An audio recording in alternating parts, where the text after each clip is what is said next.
بنحب لما نفتح ملف في القاهرة اليوم ان احنا نغلقه على خير وجه، وكان واضح بعد مناقشة الامس انه لسه الموضوع فيه كلام كتير، ومسألة طبعا الوقت في موضوعات عمرها طويل جدا بحيث ان هو لو خدنا لها 30 حلقة ما بتكفيهاش، ولكن بنحاول بقدر الامكان ان احنا نستوفي الموضوعات بتاعتنا.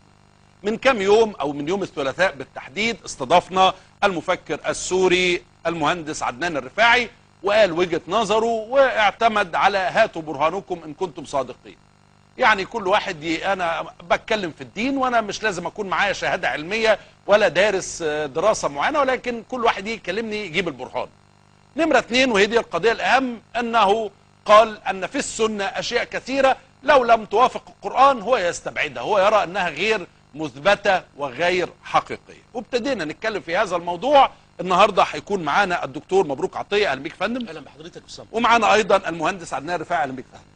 دكتور مبروك، حضرتك اظن عرفت وجهة نظر المهندس عدنان وهو بيفكر ازاي، ايه رايك في هذا الموضوع؟ هو بيقول انه المسائل يجب ان تعرض على القرآن، لو تعارضت مع القرآن هو بيقول ان السنة مليانة اشياء كثيرة تتعارض مع القرآن وبذلك ممكن يرفضها ان هو ما يثقش فيها. اتفضل يا فندم. اقول بسم الله الرحمن الرحيم، الحمد لله والصلاه والسلام على سيدنا مولانا رسول الله محمد بن عبد الله وعلى اله وصحبه ومن والاه، وبعد. فانا بدايه وحشوني جمهور اوربت والعهد طال، فلازم ان انا ارحب بيهم وعلى فكره انا عرفت ان العدد زايد قوي، يعني بهنيكوا على زياده المشاهدين الحمد لله.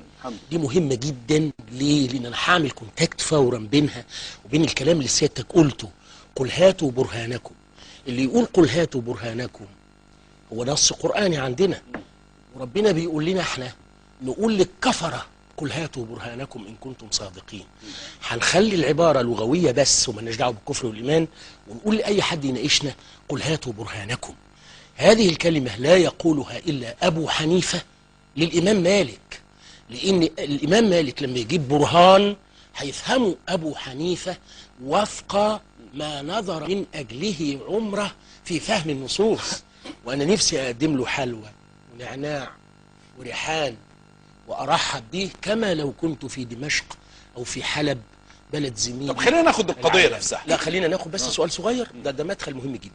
احنا عايزين نتفق على ان هذا الدين متين، ومتانته في عظمته وفي يسره وفي انه بيخاطب كل الطوائف. عمرو، انا عايز اقول ما الذي يريده المسلم العادي جدا، او ما الذي يريده الاسلام من المسلم العادي جدا اللي لا بيفهم كلمه سنه ولا بيفهم كلمه تفسير ولا له دعوه باصول ولا شريعه ولا مليون مصطلح هنقولهم، ممكن نقول منهم شويه دلوقتي لكن ما يفهمش حاجه.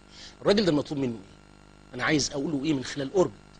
عايز اقول له قوم من النوم الصبح قول الحمد لله، وهات الركعتين سنه وهات الركعتين فرض، روح اشتغل واخلص في عملك، وعد بمال حلال أطعم به أهلك وأسعد به نفسك وانزع الحقد من صدرك وموت على التوحيد.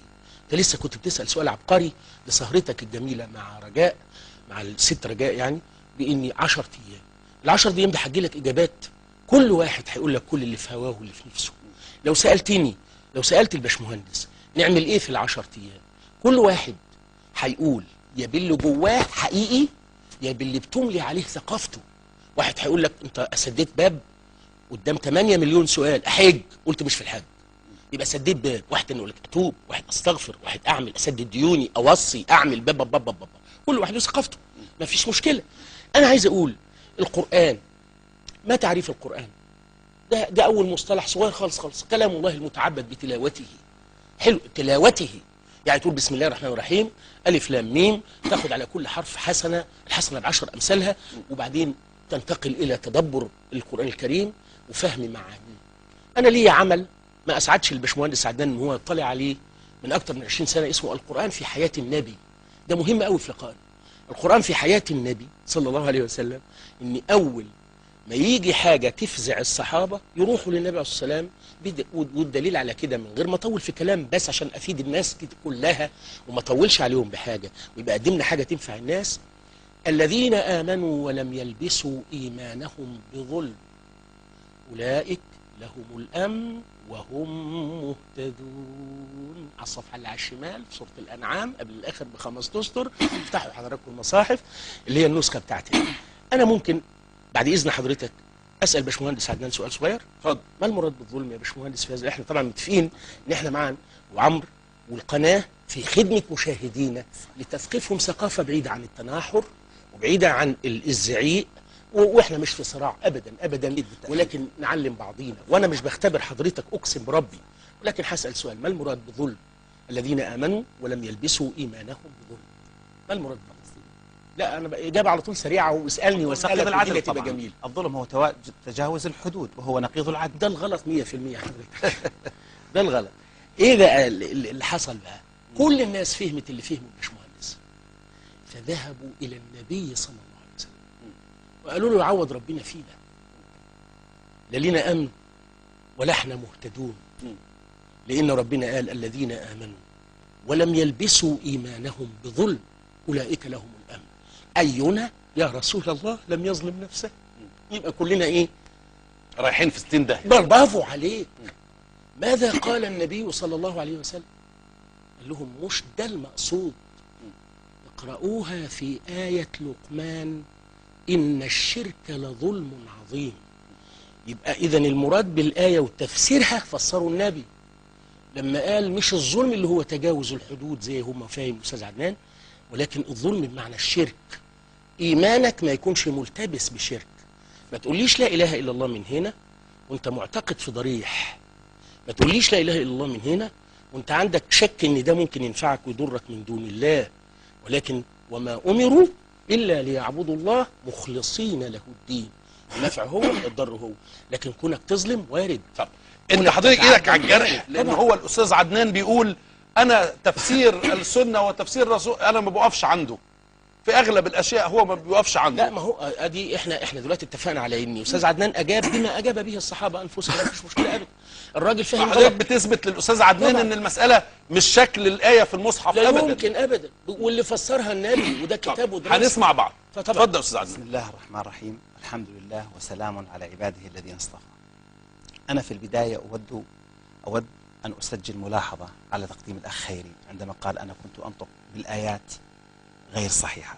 يا سيدي أنا كنت آتي بالآيات كبرهان كدليل، أحيانا يخطر ببالي خاطر لأفسر، أن لم أكن أجود الآيات. مفهوم. هذا أولا. ثانيا يا سيدي أنا مع الدكتور بكل ما قال، ولكن الدين متين صحيح. ما هي متانة الدين؟ بحججه، ببراهينه، بثوابته، بأدلته. تدبر القرآن الكريم مسألة مطلوبة منا خلال التاريخ. الآية التي استشهد بها يلبسوا إيمانهم بظلم ولم يلبسوا. أنا أجتزي يا أستاذ، أريد أن لا أصل يلبسوا يعني أنت أثبتت لهم ما نفاه الله. بس أنت يا دكتور، وده عشان كده بنقول البرهان. ما قطعتكيش يا دكتور، مين يفهم البرهان؟ هنسمع بعض يا دكتور. هنسمع. أنت لم تقف عند كلمة يلبسوا، لم يقل يظلموا. القضية أن هذا الإيمان إن ألبس بالظلم فتحدث هذه الحالة. طبعا أنا لا أريد أن أقف عند هذا كثيرا، أنا فهمي صحيح، الظلم هو نقيض العدل، وهذا صحيح في كل القرآن الكريم. الباس الإيمان بالظلم يعني أن الإيمان أصبح محاطا بالظلم، وهذا ما تعنيه الآية الكريمة. هذا أولا يا أستاذ. ممكن تفهم صغيرة يعني بس لحظة. نعم. هل حضرتك ترتاح لو أنا دخلت في صلب الهندسة نعم وقعدت قلت لك يا باشمهندس نعم مهما قريت أنا خلينا نتفق. هنتفق. لا أحسن والله بكل هدوء، وأنا أقسم بالله بحب حضرتك وبحب الأرض اللي أنت جاي منها، لأن منها عبد الكريم أفكار زميل عمري، معلش، وبحبها لو ما كانش في عبد الكريم بلدي عروبتي. أنا بس بسأل سؤال وجاوبني بما يرضي ربك.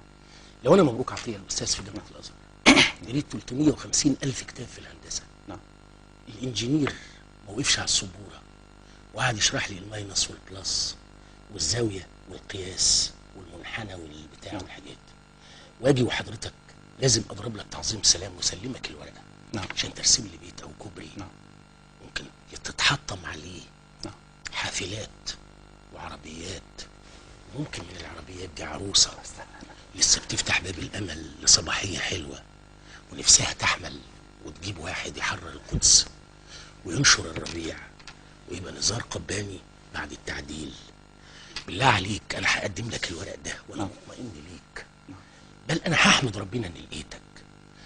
الا يجوز بمنتهى التواضع ان اطلب من حضرتك هذا الطلب، انك تحمد ربنا انك لقيت ميكانيكي زي الليله دي، ونتفق على ده. ولما نقول لا لا لا لا لا, لا يبقى احنا داخلين في برنامج على قناه من القنوات اللي هم بيقولوا كب بب بب بب. ارجوك انا قلت لحضرتك لما نزل قول الله تعالى ولا تقربوا مال اليتيم الا بالتي هي احسن حتى يبلغ اشده. اسال حضرتك سؤال، لا من هواك ولا من اي حاجه خالص، انا عايز المصدر مجلد ايه بيعول عليه حتى من القرآن نفسه. أنا مش عايز أروح السنة، حتى السنة دي خلاص نجفوا على دماغ المؤمنين كلهم، بس أرجوك هاتها من أنا سأجيبك يا أستاذ عدنان. يا أخي أعطيني فرصة أجيب أنا. خلاص هنسمع سؤالك واضح. سؤالك واضح أستاذ دكتور. أنا ما سألتش لسه، أنا لسه ما حكيتش شيء. أنا لسه مش الموضوع مش حكي، ما حكيتش أستاذ. طيب شرف أنت أنهي كلامك وأنا جاهز. من القرآن، اسمع من القرآن. هنسمع. اتفضل يا أستاذ الكريم. أنا مهندس، اسمعني يا أخي. عندما تكتشف أنت في الهندسة قوانين لم تكتشفها علوم الهندسة، فأنا سأعرف بهذه القوانين بعد أن تقدم الحجج والبراهين. اسمعني يا أرجو. خلاص مفهوم. كم أنا أقول لك في الفكر الموروث الذي درسته أنت. أيوه. هل ميزتم أنتم في فكركم الموروث بين دلالات كلمتي الأموات والموتى؟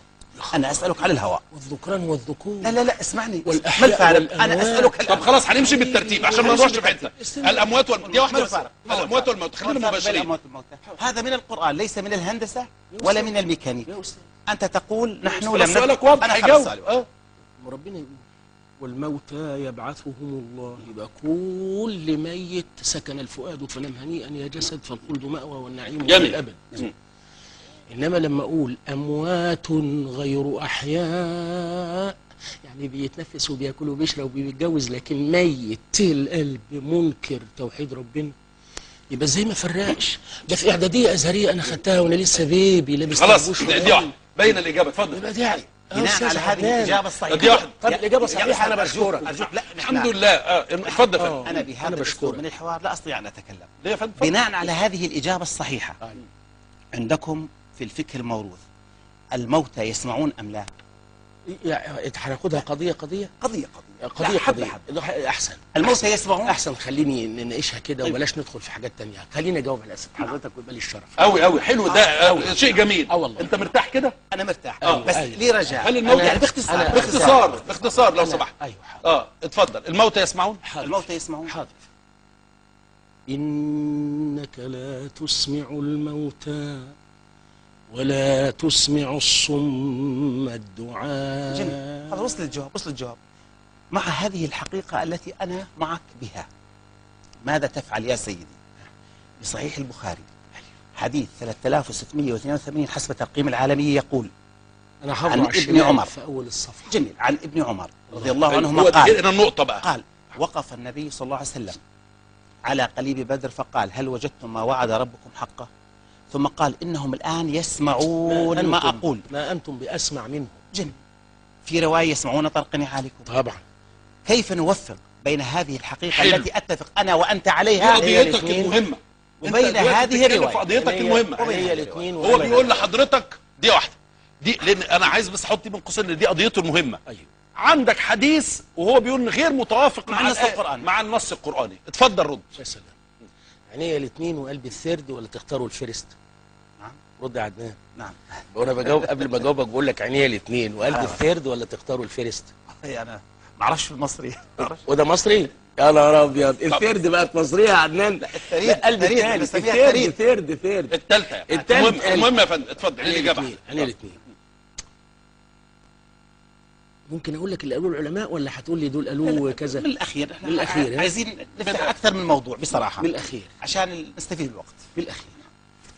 اول سطر في تخريج العلماء الله يرحمهم ان هذه خصوصيه له صلى الله عليه وسلم، والدليل على انها خصوصيه ما جاء في جميع السنن انه مر على قبر فقال فيه شابان يعذبان وما يعذبان في كبير، اما احدهما فكان لا يستبرئ من بوله، واما الاخر فكان يمشي بالنميمه، مهما مشى مع النبي صلى الله عليه وسلم من أبي بكر وعمر وعلي والزبير وطلحة وسائر الصحابة، فلا يمكن أن يتأتى لواحد أن يعلم أن في القبر أحد يعذب إلا من أطلعه الله على ما شاء أن يطلعه. وصلت الفكرة سيدي، وصلت الفكرة. احنا عشان حلوة؟ نختصر. حلوة خلاص. جميل. يا سيدي أولا تقول لي إيه رأيك يا عمرو؟ أنا عايز أجاوب. جميل. حلو راجل ماشي معاك كويس. اتفضل. كويس. هذه التخريجة خصوصية. عندما يقول الله تعالى إنك لا تسمع الموتى، محمد صلى الله عليه وسلم أليس مخاطبا بهذه الآية؟ طبعا. إذا هذه الآية في أي